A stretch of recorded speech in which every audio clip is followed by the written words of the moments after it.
Good morning. How are you? I think you will be fine. Let us start chapter number 4. Vipin Chaudhary lapse of memory. मतलब विपिन चौधरी जो कि किसी व्यक्ति का नाम है, और जब भी किसी नाम के साथ अगर एपोस्ट्रोफ कोमा लगाकर एस लिखा होता है तो उसका मतलब होता है का के की, मतलब संबंधवाचक सर्वनाम। और लैप्स ऑफ मेमोरी का मतलब होता है यादाश्त की चूक। ठीक है, तो विपिन चौधरी की यादाश्त की चूक। ठीक है फ्रेंड्स, तो चलिए बिफोर यू रीड से पहले हम स्टार्ट कर लेते हैं। Do you have a good memory? क्या आपकी यादाश्त अच्छी है? Has your memory ईवर played any trick on you? क्या आपकी मेमोरी ने कभी आपके साथ कोई ट्रिक खेली है? मतलब क्या कोई चाल आपकी मेमोरी ने आपके साथ खेली है? Forgetfulness often puts you in a tight spot. Forgetfulness का मतलब होता है, फॉरगेट का मतलब होता है भूलना, और फॉरगेटफुलनेस का मतलब होता है भुलक्कड़पन या भूलने की जो भी बीमारी या आदत होती है। तो forgetfulness often puts you in a tight spot की जो भुलक्कड़पन है वो हमें हमेशा कहाँ ले जाता है? एक टाइट स्पॉट पर, यानी एक बहुत बड़ी मुश्किल पर ले जाकर खड़ा कर देता है या बहुत मुश्किल में डाल देता है। But forgetting a part of your life completely, लेकिन यदि कोई व्यक्ति अपनी लाइफ का कोई एक पार्ट कंप्लीटली भूल जाए, मतलब अपने जीवन का कोई ऐसा हिस्सा अगर कंप्लीटली भूल जाए, उसको पूरे को फॉरगेट कर दे, मे ड्राइव यू क्रेजी। वो चीज़ हमें कैसे बना सकती है? क्रेजी बना सकती है, पागल बना सकती है। कि यदि हम अपने जीवन का एक बहुत बड़ा हिस्सा अपनी लाइफ का भूल जाएं पूरी तरह से, और वो हमें किसी भी तरह से याद ना आए, तो ये चीज़ हमें पागल बना सकती है। इन दिस स्टोरी, इस स्टोरी के अंदर विपिन बाबू goes nearly crazy. Vipin Babu जो कि लगभग पागल से हो जाते हैं। नियरली क्रेजी का मतलब होता है बिल्कुल पागल से हो जाते हैं, बिकॉज क्योंकि he can not recollect his stay at Ranchi. क्योंकि जब वो रांची गए थे, तो रांची जो कि एक सिटी का नाम है, तो जब वो रांची गए थे तो उस रांची नाम की जगह पर, वहाँ पर जब वो ठहरे थे, वहाँ पर उन्होंने जब स्टे किया था, तो उस स्टे की जो मेमोरीज हैं वो कि उनकी माइंड में नहीं आ रही हैं। तो इस तरह से जब कोई व्यक्ति उनको मिलता है और वो उनको रांची के बारे में बताता है, और जब वो वापस उस चीज़ को रिकलेक्ट करने की, मतलब अपनी यादाश्त को याद करने की कोशिश करते हैं, उस स्टे को याद करने की कोशिश करते हैं जब वो रांची में थे, और जब वो उस चीज़ को याद नहीं कर पा रहे होते हैं, तो वो बिल्कुल पागल से हो जाते हैं। He has never been to Ranchi, क्योंकि वो ये मानते थे कि वो कभी रांची गए ही नहीं थे। He has never been to Ranchi मतलब वो कभी रांची गए ही नहीं थे। ही इंसिस्ट, वो जोर देते हैं, तो there are many witnesses to the contrary. और दूसरी बात ये भी है कि वो व्यक्ति जो कि ये कहता है कि उसके पास ऐसे बहुत सारे विटनेसेस हैं, मतलब ऐसे बहुत सारे गवाह हैं जो कि ये बात कह सकते हैं कि आप रांची गए थे। What is the suspense all about? इस पूरी स्टोरी के अंदर क्या सस्पेंस है वो हम देखेंगे कि ये पूरा सस्पेंस जो है वो किसके बारे में है। तो हम अपना चैप्टर स्टार्ट करते हैं पार्ट फर्स्ट। इसके अंदर भी आपके पार्ट्स हैं चैप्टर के अंदर, तो सबसे पहले हम अपना स्टार्ट करते हैं पार्ट फर्स्ट। और पार्ट फर्स्ट के अंदर आपको जो ग्लोसरी वर्ड हैं जो कि आपको साइड में दे रखे हैं, जिसमें फर्स्ट वर्ड है आपका आइडल चैट। आइडल चैट का मतलब होता है अननेसेसरी या रूटीन कन्वर्सेशन, जो कि अननेसेसरी का मतलब होता है जो बिल्कुल भी आवश्यक नहीं होती है, अननेसेसरी। और रूटीन कन्वर्सेशन का मतलब होता है जो भी नॉर्मल की बातचीत होती है डेली की। और मीक का मीनिंग होता है क्वाइट या हम्बल, बिल्कुल विनम्र जिसको कहा जाता है, बिल्कुल शांत या बिल्कुल विनम्र। ठीक है फ्रेंड्स, तो चलिए स्टार्ट करते हैं अपना चैप्टर नंबर 4 और part first. Every Monday on his way, कि हर एक सोमवार को, हर एक मंडे को ऑन हिज वे, जब कि वो अपने रास्ते में होते थे, फ्रॉम वर्क, जब वो अपने काम से, अपने कार्य से लौटते थे रास्ते में, Vipin Chaudhary would drop in at Kalicharan's in New Market to buy books. तो विपिन बाबू जो कि विपिन चौधरी जिसका पूरा नाम है, वो drop in at Kalicharan's in New Market. तो कालीचरणज के जो न्यू मार्केट है, जो न्यू मार्केट में जो कालीचरणज है, जो कि एक बुक शॉप का नाम है, वहाँ पर वो हमेशा रुकते थे, ड्रॉप करते थे वहाँ पर। और क्यों करते थे? टू बाय बुक्स, मतलब बुक्स खरीदने के लिए। तो जो विपिन बाबू हैं वो drop in at Kalicharan's New Market, New Market में कालीचरणज नाम की एक जगह थी जहाँ पर वो हमेशा रुकते थे और हर एक मंडे को, और वहाँ पर वो बुक खरीदते थे। Crime stories, ghost stories and thrillers. और वो कौन कौन सी बुक्स खरीदते थे? या तो कोई क्राइम स्टोरीज होती थी, अपराध की कहानियाँ होती थी, गोस्ट स्टोरीज मतलब भूत की या भूत प्रेत की कहानियाँ होती थी, या थ्रिलर्स, या फिर ऐसी रोमांचक या सनसनीखेज कहानियाँ पढ़ना उनको काफ़ी पसंद होता था। He had to buy at least 5 at a time. He had to buy, उन्हें लगभग 5 किताबें एक साथ खरीदनी होती थी। एट ए टाइम का मतलब एक साथ, एक समय पर उन्हें लगभग एटलीस्ट 5 किताबें उनको खरीदनी होती थी, 5 बुक्स खरीदनी होती थी। तो द वीक मतलब पूरे वीक उनकी चल सके, मतलब एक वीक तक उनको वो किताबें चल सके, इसके लिए वो लगभग एक बार में एक साथ 5 किताबें खरीद लिया करते थे। ही लिव्ड अलोन, वो हमेशा अकेले रहते थे, मतलब जो विपिन चौधरी है या विपिन बाबू जो है वो हमेशा अकेले रहते थे, was not a good mixer, क्योंकि वो एक गुड मिक्सर नहीं थे। मिक्सर का मतलब होता है कि जो व्यक्ति जो कि काफ़ी मिलनसार होता है, जो सबसे मिलजुल कर रहता है, ऐसा वो व्यक्ति बिल्कुल भी नहीं था। जो विपिन चौधरी था वो बिल्कुल भी गुड मिक्सर नहीं था। हैड फ्यू फ्रेंड्स, और उसके काफ़ी कम मित्र थे, मतलब बिल्कुल न के बराबर फ्रेंड्स थे उसके। And didn't like spending time in idle chat, और ना ही वो पसंद करते थे। डिडंट लाइक का मतलब उन्हें बिल्कुल भी पसंद नहीं था स्पेंडिंग यानी समय बिताना, टाइम स्पेंड करना, इन आइडल चैट। आइडल चैट का मतलब होता है व्यर्थ की बातें या जो रूटीन या अननेसेसरी जो बातें होती है, अनावश्यक जो भी बातें होती है, तो उस आइडल चैट को में भी टाइम स्पेंड करना उन्हें बिल्कुल पसंद नहीं था। टुडे एट कालीचरंज, आज जबकि वो कालीचरंज पर, कालीचरंज का मतलब जो कि दुकान का नाम है, तो आज जब वो उस कालीचरंज पर थे, Vipin Babu had the feeling, तो विपिन बाबू को ऐसी फीलिंग हुई, ऐसा उनको महसूस हुआ या ऐसी उनको अनुभूति हुई, that someone was observing him, कि कोई जो कि उन्हें ऑब्जर्विंग कर रहा है। ऑब्जर्विंग करना का मतलब होता है उनको देखना या उनको फॉलो करना, उनको पीछा करना। तो उनको ऐसा फील हुआ कि कोई है जो कि उनको ऑब्जर्विंग कर रहा है, उनको ध्यान से देख रहा है। फ्रॉम क्लोज क्वार्टर, पास के ही किसी क्वार्टर से उनको ऑब्जर्विंग किया जा रहा है, ऐसा उनको फील होता है। ही टर्न राउंड, वो पीछे घूमा, पीछे घूमा का मतलब पीछे टर्न किया उन्होंने, विपिन चौधरी ने, and found himself looking at A round faced meek looking man who now broke into a smile. और जब वो पीछे घूमे, and he turn round, turn round का मतलब पीछे घूमना या पीछे मुड़ना, जब वो पीछे मुड़े, एंड फाउंड हिमसेल्फ, तो उन्होंने अपने आप को देखते हुए पाया, मतलब उन्होंने ये पाया, looking at A round face, एक बिल्कुल गोल चेहरे वाला व्यक्ति, जो कि बिल्कुल राउंड फेस था, मतलब अपने आप से बिल्कुल गोल चेहरे वाला था। मीक लुकिंग, मीक का मीनिंग साइड में आया हुआ आपके क्वाइट और हम्बल, जिसका मतलब होता है विनम्र, ठीक है, या शांत। तो एक बिल्कुल मीक लुकिंग मैन मतलब एक विनीत या विनम्र दिखने वाला व्यक्ति जो कि था, जो कि राउंड फेस था, ऐसा व्यक्ति जो कि उसको देख रहा था, उसको ढूंढ रहा था या उसकी तरफ टकटकी लगाकर देख रहा था।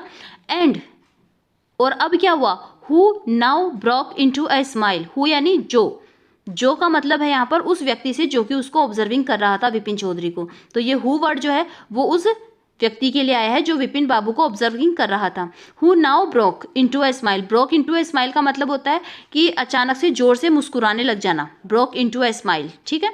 तो जो व्यक्ति जो कि इतनी देर से विपिन चौधरी को ऑब्जर्विंग कर रहा था, जो कि काफ़ी गोल चेहरे वाला और एक विनम्र स्वभाव का व्यक्ति दिखाई पड़ता था देखने से, अब वो उसे देखकर जोर से मुस्कुराने लगा। I don't suppose you recognise me, I don't suppose कि मैं ऐसा नहीं मानता या मुझे ऐसा सपोजिंग नहीं होता है कि यू रिकॉग्नाइज मी, कि तुम मुझे पहचानते हो, ऐसा मुझे नहीं लगता है। हैव वी मेट बिफोर, क्या हम पहले मिल चुके हैं? आस्क्ड विपिन बाबू ने उससे पूछा। The man look greatly surprise, जो व्यक्ति जो कि उसके सामने खड़ा था वो उसको काफ़ी ग्रेट सरप्राइज के साथ, मतलब बहुत आश्चर्यचकित होकर उसकी ओर देखता है। जो व्यक्ति जो कि सामने खड़ा था वो काफ़ी आश्चर्यचकित होकर उसकी ओर देखा।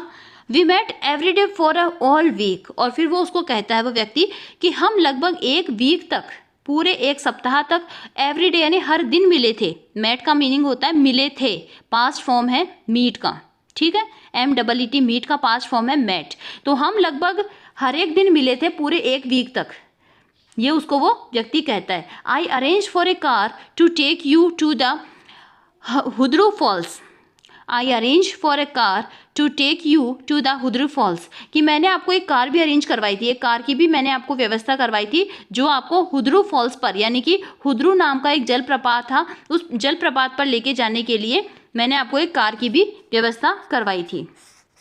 ठीक है फ्रेंड्स, अब आप आगे चलते हैं। इन 1958, अब वो व्यक्ति उसे समय भी बताता है कि हम कब मिले थे, तो वो उसको कहता है कि 1958 in Ranchi, my name is Parimal Ghosh, हम रांची में 1958 में मिले थे, मेरा नाम परिमल घोष है, वो ये भी उसे बताता है। रांची, अब रांची का नाम सुनकर जो विपिन चौधरी है वो एकदम चौंक जाते हैं और ऐसे अचानक से आश्चर्यचकित होकर वो यूँ बोलते हैं Ranchi. Now Vipin Babu realise that it was not he, कि अब विपिन बाबू को ये रियलाइज़ हो गया था, ये एहसास उन्होंने किया कि इट वॉज नॉट ही, कि ये वह नहीं था, मतलब यहाँ पर जो गलती है वो विपिन बाबू की जो गलती है वो यहाँ पर नहीं थी, but this man who was making a mistake, बल्कि ये वही व्यक्ति था जो कि कुछ ना कुछ गलती कर रहा था। मतलब उसको ये विश्वास हो जाता विपिन बाबू को कि गलत मैं नहीं हूँ बल्कि सामने वाला व्यक्ति ही कोई गलती कर रहा है। तो वो ये मानते हैं कि this man who was making a mistake, ये वह व्यक्ति है जो कि कुछ गलती कर रहा था। Vipin Babu had never been to Ranchi, क्योंकि विपिन बाबू जो है वो कभी रांची नहीं गए थे। He had been at the point of going several times, वो उस पॉइंट पर पहुंचे थे, कई बार पहुंचे थे। सेवरल टाइम्स मतलब कई बार पहुंचे थे। कहाँ, किस पॉइंट पर पहुंचे थे? रांची जाने की बात उन्होंने कई बार की थी, वहां जाने की तैयारी में भी रहे थे हमेशा, लेकिन उन्होंने ऐसा नहीं किया था। बट नेवर मेड इट मतलब होता है उन्होंने ऐसा कभी नहीं किया। इट मीन्स कि वो जाने की तैयारी में ही रहे थे, बल्कि वो कभी गए नहीं थे। ही स्माइल एंड सेड, उसने स्माइल किया और कहा, do you know who I am, फिर उसने कहा कि तुम जानते हो कि मैं कौन हूँ, ये उससे वो पूछता है। तो जो सामने वाला व्यक्ति है वो उसे फिर कहता है, the man raised his eyebrows, जो व्यक्ति सामने खड़ा है वो उस विपिन बाबू की ओर देखता है अपने आईब्रोज को ऊपर उठाते हुए, अपनी बाहों को ऊपर उठाते हुए, एंड बिट हिज टंग, और अपनी जीभ को काटते हुए, एंड सेड, जीभ काटने का मतलब होता है दांतों तले जीभ रखकर आश्चर्य जब हम किसी काम के लिए व्यक्त करते हैं, जब हम बिल्कुल किसी काम के लिए सरप्राइज हो जाते हैं और जब हम अपनी दांतों के नीचे जीभ को ले लेते हैं। तो बिल्कुल इसी तरीके से जो सामने जो व्यक्ति खड़ा था उसने अपनी आईब्रोज को ऊपर उठाया, अपनी जीभ को काटा और उसने कहा, डू आई नो यू, क्या मैं आपको जानता हूँ? Who doesn't know Vipin Chaudhary, कि विपिन चौधरी को कौन नहीं जानता, मतलब विपिन चौधरी को सभी जानते हैं। Vipin Babu now turn towards, Vipin Babu अब उस व्यक्ति की तरफ, Vipin Babu now turn toward the book shelfs, Vipin Babu जो कि बुक शेल्फ्स कहते हैं जहाँ पर बहुत सारी बुक रखने की शेल्फ्स बनी हुई होती है, मतलब किताबें रखने की अलमारियाँ बनी हुई होती है, ठीक है। तो Vipin Babu now turn toward the book shelfs, कि विपिन बाबू जो कि उस बुक शेल्फ की तरफ में घूम गए या उसकी तरफ में मुड़ गए, एंड सेड, और कहा, still you are making a mistake, कि तुम अभी भी कोई गलती कर रहे हो। स्टिल का मतलब होता है अभी भी आप कोई गलती कर रहे हैं। वन ऑफन डज, व्यक्ति अक्सर करता है गलतियां, जो कि व्यक्ति हमेशा करता रहता है, अक्सर करता रहता है। But I have never been to Ranchi, लेकिन मैं कभी रांची नहीं गया हूँ, ऐसा विपिन चौधरी उस बात को जोर देते हुए उस सामने वाले व्यक्ति से कहते हैं। The man now laughed allowed, जो व्यक्ति जो कि सामने खड़ा था अब और भी ज़्यादा जोर से हंसा, मतलब और ज़्यादा जोर से हंसने लगा। What are you saying mister Chaudhary, आप ही क्या कह रहे हैं mister Chaudhary? You had a fall in Hudru, कि आप हुद्रू फॉल में गिर गए थे। हुद्रू जो जलप्रपात वहाँ पे था, उस जलप्रपात में आप गिर भी गए थे। And cut your right knee, और आपके दाहिने घुटने पर, जो नी यानी घुटना जिसको कहते हैं हम, तो आपके दाहिने घुटने पर कट भी लग गया था, मतलब चोट लग गई थी। आई बॉट यू आयोडीन, मैं आपके लिए आयोडीन लाया था। I had fixed up A car for you, मैंने आपके लिए कार को भी फिक्स्ड अप किया था, एक कार की भी व्यवस्था मैंने आपके लिए की थी। टू गो टू नेतरहाट, जो कि आपको नेतरहाट लेके जाती द नेक्स्ट डे, अगले दिन आपको नेतरहाट जाना था, और नेतरहाट जाने के लिए मैंने आपकी कार का भी व्यवस्था या कार का भी प्रबंध मैंने आपके लिए किया था। But you couldn't because of the pain in the knee, लेकिन आप जा नहीं सके थे। बट यू कुडंट, लेकिन आप ऐसा नहीं कर सके थे। ऐसा नहीं करने का मतलब आप वहाँ पर जा नहीं सके थे because of the pain in the knee, क्योंकि आपके घुटने में काफ़ी ज़्यादा पेन यानी दर्द था। कांट यू रिकॉल एनीथिंग, क्या आपको कुछ भी याद नहीं है? आपको ऐसी कोई चीज़ याद नहीं आ रही है? कांट यू रिकॉल एनीथिंग, क्या आप कोई भी चीज़ याद नहीं कर सकते, मतलब क्या आपको ऐसी कोई भी चीज़ रिकॉल नहीं हो रही है, माइंड में कोई भी चीज़ ऐसी याद नहीं आ रही है? Someone else you know was also in Ranchi at that time, अब वो उसे पूछता है, जो विपिन चौधरी है वो उस व्यक्ति से वापस पूछता है कि समवन एल्स, कि कोई अन्य भी, मतलब कोई और भी जिसको आप जानते हैं उस समय रांची में था। मतलब समवन एल्स यू नो, कि कोई और, यू नो जिसको तुम जानते हो, वॉज ऑल्सो इन रांची, जो कि रांची में था एट दैट टाइम, उस समय क्या और भी कोई ऐसा व्यक्ति जिसको तुम जानते हो वो रांची में था?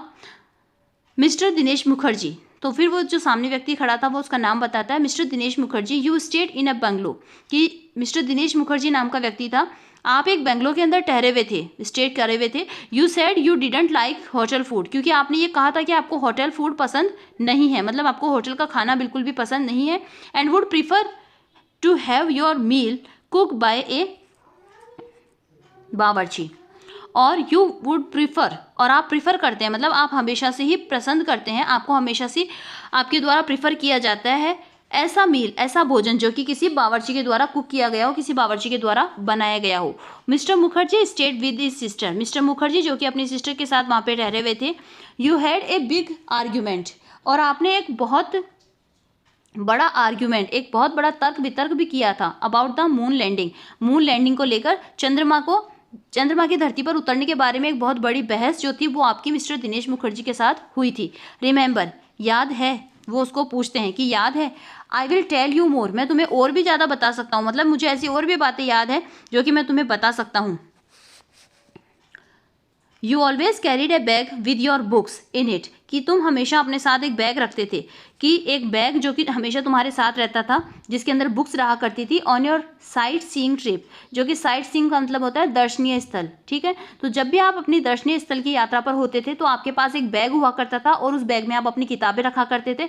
एम आई राइट और नॉट, क्या मैं सही हूँ या फिर नहीं। ये सारी बातें जो सामने खड़ा व्यक्ति है वो विपिन चौधरी को बताता है और विपिन बाबू से पूछता है कि क्या मैं जो बातें आपको बता रहा हूँ आपके बारे में, क्या वो बातें सही है या नहीं। विपिन बाबू स्पोक क्वाइटली, विपिन बाबू अब धीरे से बोलते हैं। His eyes still on the book, उसकी आंखें अभी भी अपनी किताबों पर ही थी। विच मंथ इन 58, 1958 में कौन से महीने की बात आप कर रहे हो, यू टॉकिंग अबाउट, यानी आप कौन से महीने की बात कर रहे हो, वो उससे पूछता है।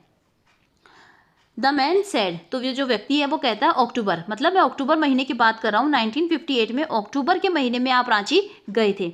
नो सर सेड विपिन बाबू, तो विपिन बाबू उस व्यक्ति से कहते हैं कि नहीं श्रीमान, मैं बिल्कुल नहीं गया था। I spend Puja in 58 with a friend in Kanpur, क्योंकि 1958 में अक्टूबर के महीने में मैं एक पूजा पाठ में व्यस्त था, एक पूजा पाठ में मैंने अपना टाइम बिताया था और मैं उस समय अपने फ्रेंड के साथ कानपुर में था। You are making a mistake, तुम अभी भी कोई गलती कर रहे हो। गुड डे, और फिर गुड डे कहकर वो उससे वहाँ से विदा होना चाहते हैं, उससे अलग होना चाहते हैं कि आप अभी भी कोई गलती कर रहे हो।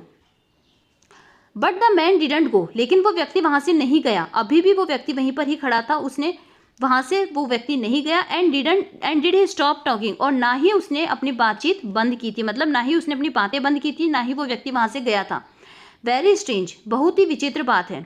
One evening I had T with you in A veranda of your bungalow, अब वो व्यक्ति उसे और बातें याद दिलाता है, वो उसे कहता है कि वन इवनिंग यानी एक शाम को, आई हैड टी मैंने आपके साथ चाय ली थी, कहाँ पर, विद यू यानी आपके साथ, इन अ वरांडा ऑफ योर बंगलो, आपके बंगलो के बरामदे में बैठकर मैंने आपके साथ एक शाम को चाय भी पी थी।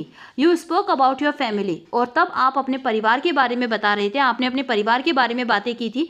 You said you had no children, और आपने कहा था कि आपके कोई बच्चे नहीं हैं।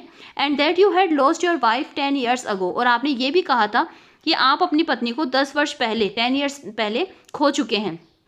And your only brother had died insane, insane का मतलब होता है पागल, और आपका एक इकलौता भाई था जो कि पागलपन की वजह से मर गया था। विच इज़ वाई, और शायद इसी वजह से, you didn't want to visit, कि आप विजिट करना नहीं चाहते थे, आप देखना नहीं चाहते थे the mental hospital in Ranchi, Ranchi का जो मेंटल हॉस्पिटल है या जो पागल खाना या पागलों का जो अस्पताल कहा जाता है वो आप विजिट नहीं करना चाहते थे, क्योंकि आपने ये बताया था कि आपका एक भाई जो है वो पागलपन की वजह से ही मर गया था। When Vipin Babu had paid for the books and was living the shop, जब विपिन बाबू जिन्होंने उन बुक्स के लिए पेमेंट कर दिया था, उस बुक्स के लिए उन्होंने पेमेंट दे चुके थे, पेड कर चुके थे, and was living the shop, अब जब वो उस शॉप को छोड़कर जा रहे थे, the man was still looking at him in utter disbelief, utter disbelief का मीनिंग इसमें नीचे दे रखा है, कंप्लीट सरप्राइज, मतलब पूरी तरह से आश्चर्यचकित होकर। तो वो जो व्यक्ति था, वो जो सामने खड़ा था, जब विपिन बाबू अपनी पुस्तकों के लिए जो कि उन्होंने उस शॉप से खरीदी थी उसके लिए अपना पेमेंट कर चुके थे और जब वो उस दुकान को छोड़कर जा रहे थे, तब भी जो व्यक्ति सामने खड़ा था वो व्यक्ति उनकी तरफ बिल्कुल पूरे अविश्वास के से या बिल्कुल अत्यधिक अविश्वास के साथ उनकी ओर देख रहा था। मतलब उस व्यक्ति को अभी भी ये विश्वास नहीं हो रहा था कि कोई व्यक्ति अपनी इतनी इंपॉर्टेंट यात्रा जो उन्होंने रांची के लिए की थी उस यात्रा को कैसे भूल गया, जबकि वो व्यक्ति उनको कई सारी बातें ऐसी बताता है जो कि रांची में उन्होंने साथ में बिताई थी, एक साथ घटी हुई बातें उनको बताता है, लेकिन फिर भी विपिन बाबू को ऐसा कोई भी घटना, ऐसा कोई भी इंसिडेंट जो है वो याद नहीं आता है। ठीक है फ्रेंड्स, तो आपका फर्स्ट पार्ट यहाँ पे कंप्लीट होता है। इसकी जो कॉम्प्रिहेंशन चेक के जो क्वेश्चन है वो हम देख लेते हैं। तो आपका जो फर्स्ट क्वेश्चन है why did the man stare at Vipin Babu in disbelief. इसका मतलब क्या हुआ कि विपिन बाबू जो हैं, विपिन बाबू जिसको कि वो व्यक्ति जो कि सामने खड़ा था स्टेयर क्यों करता है, क्यों उसकी तरफ घूर कर देखता है, इन डिसबिलीफ, डिसबिलीफ का मतलब होता है अविश्वास से, कि जो सामने खड़ा व्यक्ति है उस व्यक्ति ने विपिन बाबू को अविश्वास से क्यों घूरा। The man stared at Vipin Babu in disbelief because Vipin Babu not only refuse to recognise him, क्योंकि विपिन बाबू ने ना केवल उसको पहचानने से मना किया, उसको रिकॉग्नाइज करने से मना किया, but also denied having been to Ranchi ever, बल्कि इस बात से भी डिनाइड कर दिया, इस बात से भी मना कर दिया कि वो कभी रांची नहीं गए थे। ये बात भी उन्होंने कही थी कि वो कभी रांची नहीं गए थे और वो उस व्यक्ति को नहीं पहचानते हैं। वेयर डिड विपिन बाबू से ही वेंट इन अक्टूबर 58? विपिन बाबू अक्टूबर 58 में कहाँ पर थे? कहाँ पर थे का मतलब कहाँ गए हुए थे? तो विपिन बाबू सेड, विपिन बाबू ने कहा था कि ही वेंट टू कानपुर इन अक्टूबर 58, कि अक्टूबर 58 में विपिन बाबू जो कि कानपुर गए हुए थे at his friend Haridas Bagchi place during the puja. और उन्होंने ये भी उनको बताया कि वो हरिदास बागची नाम के एक मित्र के घर गए हुए थे और वो भी पूजा के लिए, मतलब वहाँ पर जो पूजाएं हो रही थी उन पूजाओं के दौरान वो कानपुर में अपने फ्रेंड हरिदास बागची के घर गए हुए थे। नेक्स्ट क्वेश्चन आपका आता है, mention any 3 things that Parimal Ghosh knew about Vipin Babu. Vipin Babu के बारे में ऐसी 3 बातें जो परिमल घोष, जो कि सामने वो जो व्यक्ति था उनके, जो जानता था, ऐसी 3 बातें। तो पहली बात तो ये थी कि Vipin Babu always carried the bag of books on his sightseeing trip. जब भी विपिन बाबू अपने साइट सीइंग ट्रिप पर होते थे, मतलब जब भी वो दर्शनीय स्थलों की यात्रा पर होते थे, तो वो अपने साथ एक बैग रखते थे पुस्तकों का। पहली बात तो ये थी। दूसरी बात ये थी कि he had lost his wife 10 year ago, कि वो अपनी पत्नी को 10 वर्ष पहले खो चुके थे। ही हैड नो चिल्ड्रन, और तीसरी बात ये थी कि उसके कोई बच्चे नहीं थे। और चौथी बात ये थी कि his only brother had died insane, कि उसका जो इकलौता भाई था वो पागलपन से मर गया था। Parimal Ghosh new these about him. Parimal Ghosh ये सारी बातें विपिन बाबू के बारे में जानते थे। ठीक है फ्रेंड्स, इसी के साथ हम जब नेक्स्ट वीडियो में आएंगे तो लेकर आएंगे आपके लिए सेकंड पार्ट। तब तक के लिए thank you, have a nice day.